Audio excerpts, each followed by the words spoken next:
welcome back here on July the 5th, day after a great holiday celebrations, and for the 4th, had a wonderful time. We're looking at the old JD Wallace Radial arm saw / English wheel. Yes, it's my English wheel. Got the head off here in the box, going to cover it up, keep this high 8-inch wheel rail protected from any rust. And of course, there's the stand for the bottom rollers. Y'all have seen this before in other videos, but let's make something cool to add to this radial saw. And you're going to wonder, what is old bear up to? Well, tell you what, I've got this Rockwell Delta head that was off my short drill press, and 7 inches off of the front of the pipe riser to the center of the quill, just like this good old 1944 Delta. And I need some way to drill holes way out in that fixture plate. Sorry about the mess here. You know, the 4th is over. But 7 inches here, and I got holes that are out here 13 and 16 inches. I've got 39 of the 43 drilled. So I'm going to get busy, and I'm going to power this head here and fixture it. I've already released the keepers on the bottom. Now this saw is unique. Well, it just went into its cog. And yes, I lost my holder. Well, it went 40 degrees. Let's get up here a minute. Let's pull this old locking pin out. I wish I had the bride out here right now. Well, anyhow, maybe we'll turn it. Pardon me. Let me get down here and get my old iron working sleever bar. Carried this jewel around all over the country for 12 years of my iron working days. And here we go. We're going up to 90 degrees here on doing that, and that pin will pop in.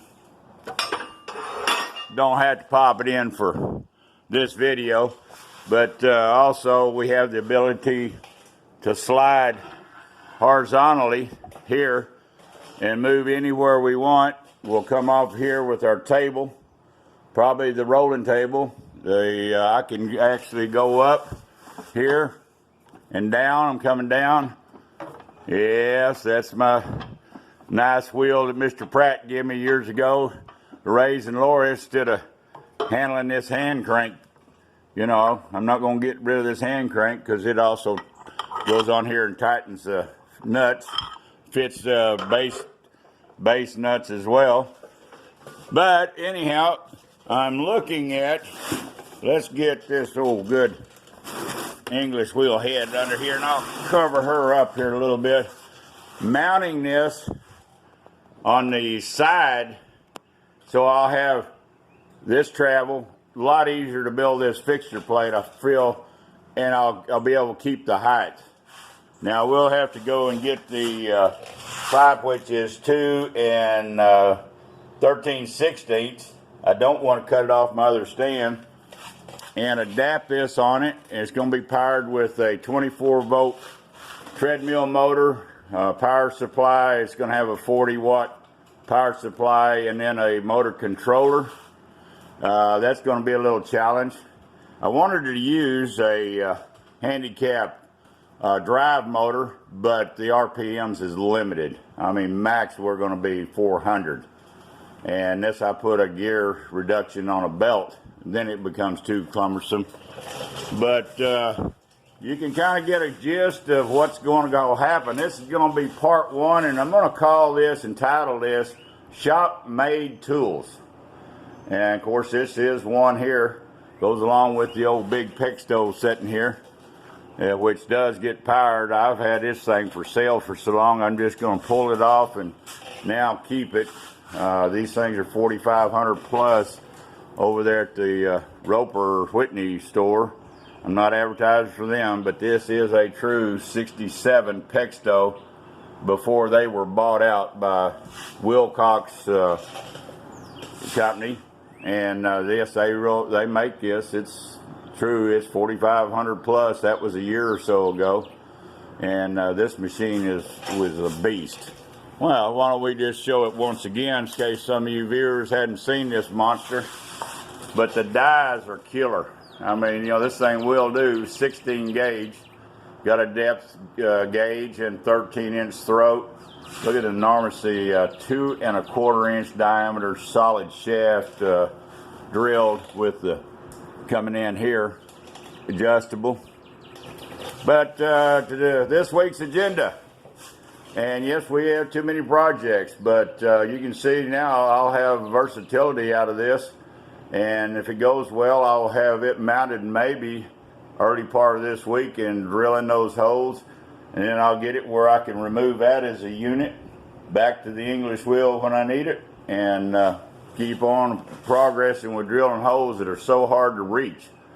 One nice thing about this thing will turn 360. Of course, I've got a wall in the background there, and to move this table out, it takes 2 floor jacks. We're hitting close to 12, well, I'd say 1,000 to 1,100 pounds with the PEX stove setting on it. And no, it's not bolted to the floor. And it's not going to turn over with the weight of that small head out here. I should be able to get to here. But for caution's sake and safety's sake, I will put an outrigger leg somehow fastened over here to one side. Got plenty of casting to drill into. Come over here and put me an adjustable leg like this one is, and that way I know it's not. I mean, I could put the wife on this right now, and I don't know if I could get up there, but she's real sturdy. And we'll come back to a couple of 3 parts on this. Anybody's got any comments? Anybody that has a grandfather or a father, most likely a grandfather. This is 1950, and there you see upside down Wallace radial saw, and it is a beast. It came out of my grandfather's shop, and really appreciate owning this wonderful piece of history. They don't make them like this anymore, guys. Good casting, and it does have the index wheel here. At one time it was bright and shiny. You're going to have to clear it over here and clean the dust off. But y'all like these videos, please share. Please come back and visit us, and show us your shop-made tools over there at Everest Workshop. I'm going to be sending this one to you, and hope you'll put it out there. I've got other shop-made tools, but this is a kind of interesting one this week, and that I'm going to be videoing. Y'all come back and see us. Thanks for watching Bear's Rod Shop. We're out.